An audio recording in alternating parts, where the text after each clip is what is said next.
Welcome to AB vlog. நம்ம எங்க வந்துரும் பாத்தீங்கன்னா மகாபலிபுரம் வந்திருக்கோம். 5 ரதத்தை பார்க்கலான்ட்டு உள்ள போயிட்டு இருக்கோம். எங்களுக்கே என்ன இது ஹிஸ்டரி தெரியாது. உள்ள போய் தான் யாராச்சும் கேட்டு தெரிஞ்சுட்டு உங்களுக்கு சொல்றோம். இந்த வீடியோல அதை ஃபுல்லா டீட்டெயிலா காட்டுறோம், வாங்க பாப்போம். மறக்காம நம்ம சேனலை சப்ஸ்கிரைப் பண்ணிக்கோங்க. ஓகே, வாங்க வீடியோக்குள்ள போயிடலாம். மக்களே இப்ப பாத்தீங்கன்னா டிக்கெட் வாங்கி மகாபலி உள்ள வந்துட்டுங்க. இப்ப 5 ரதத்தை பார்க்க போறோம். 5 ரதம் 1 2 3 4 5 5 ரதம் இருக்குதுன்னு தெரியும். ஆனா 5 ரதம் பேரும் தெரியாது. ஏதாவது தெரிஞ்சா கமெண்ட்ல சொல்லி விடுங்க. வாங்க கிட்ட போய் பாருங்க, சூப்பரா இருக்கு இடம் பாக்கிறதுக்கு. நீங்களும் வாங்க, பார்த்து என்ஜாய் பண்ணிட்டு போகும். ஹலோ மக்களே, இந்த 5 ரதத்தோட பசங்க ரதம் பாத்தீங்கன்னா திரௌபதி ரதம். இங்க பாத்துக்கோங்க, திரௌபதி ரதத்தோட ஃபர்ஸ்ட் ஸ்டாச்சு இதுதான். வாங்க ரெண்டாவது போவோம்.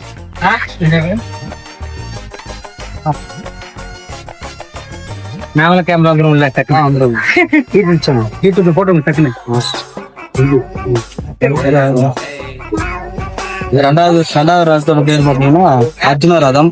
ஆடும்பா பாத்துக்கோங்க, கல்வெட்டு எல்லாம் பாத்தீங்கன்னா அருமையா இருக்கு. நம்ம பசங்க எல்லாம் வந்து கூடிச்சு அப்படின்னு நிறைய ஆரம்பிச்சிட்டாங்க. நம்ம பசங்க ஆட்டத்துக்கு ஆடிங்கிறாங்க. உள்ளெல்லாம் போயிட்டு சூப்பரா இருக்கு படம். மக்களே, 3வது சிலை பாத்தீங்கன்னா பீமரதம் பாத்தீங்க.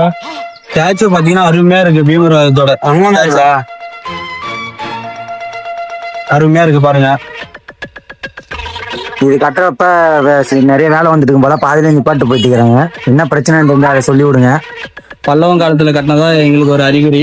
அது என்னன்னு எங்களுக்கு ஃபுல்லா ஹிஸ்டரி எல்லாம் தெரியாது. அதனாலதான் பார்த்து சொல்லுங்கிறோம். சரி வாங்க 4வது போய் பார்ப்போம். மக்களே, 4வது ஸ்டாச்சு பாத்தீங்கன்னா மக்களே சதாதேவ ரதம். பாத்துக்கோங்க, இதோட ஸ்டாச்சு பாத்தீங்கன்னா அருமையா இருக்கு. மேல கோபுரமெல்லாம் இருக்கு. ஒன்னொன்னும் சிற்பம் அப்படியே கண்ணில் எடுத்து வச்சுனா போல இருக்கு. மக்களே, 5வது ரதம் பாத்தீங்கன்னா மிக பிரம்மாண்டமா இருக்கு போல. நாங்க போயிட்டு அது என்ன பேருன்னு பாத்துட்டு சொல்றோம். ஓடியம்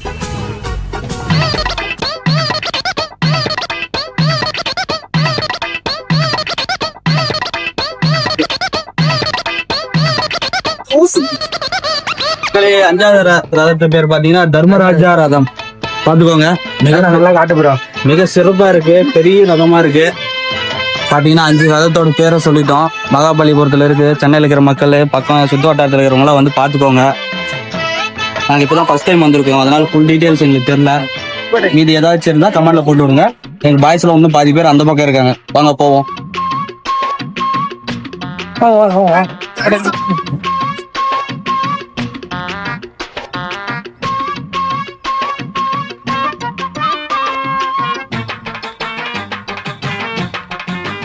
அஞ்சு ரதமும் பக்காவா தெரியுது. எல்லா சைடும் தெரியுது, நல்லா தெரியுது பாருங்க. அப்படியே இப்படி வெளில போனோம்னா பட்டர் ஸ்டோனு, அப்படியே அந்த பக்கம் போனோம்னா லைட் ஹவுஸ். வாங்க போய் பார்ப்போம். இதுதான் பாத்தீங்கன்னா வள்ளுவர் சிற்பக்கூடம்.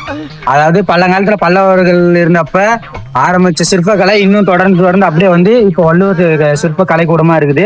பாத்தீங்கன்னா அவ்வளவு அழகா செதுக்கி வச்சிருக்காங்க. எல்லா சிலையுமே இருக்குது. புத்தர், பெருமாள் சிலை, சிங்க சிலை, யானை எல்லாமே இருக்குது. நம்ம வேணா பர்ச்சேஸ் பண்றதுனால இங்க வந்து பண்ணிக்கலாம். நம்ம 5 ரதம் இருக்குல்ல, அதுக்கு ஆப்போசிட்லயே இருக்குது இந்த கலைக்கூடம். மக்களே, இந்த மாதிரி நிறைய இடத்துல இருக்காது. இப்ப பாத்தீங்கன்னா இங்கதான் நல்லா தரமா இருக்கு. பாத்தீங்கன்னா ஸ்டாச்சு அப்படியே எப்படி சொல்றது, 100%க்கு 98% ஃபுல்லா சில மாதிரியே இருக்கு. சூப்பரா இருக்கு. வந்து எக்ஸ்ப்ளோர் பண்ணி பாருங்க அந்த இடத்தெல்லாம். ஓகேங்களா?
வெயில் ரொம்ப ஜாஸ்தியா இருக்குது. அதனால ஐஸ்கிரீம் வாங்கிட்டு மகாபலிபுரம் அந்த 5 ரதத்தெல்லாம் பார்த்து முடிச்சுட்டு அடுத்து லைட் ஹவுஸ் போறோம். தரமா மேல இருந்து ஒரு வியூ. வாங்க போலாம். மேல போலாமா? மேலையா? நான் கூட்டு போறேன் வாத்தல. சரி வா.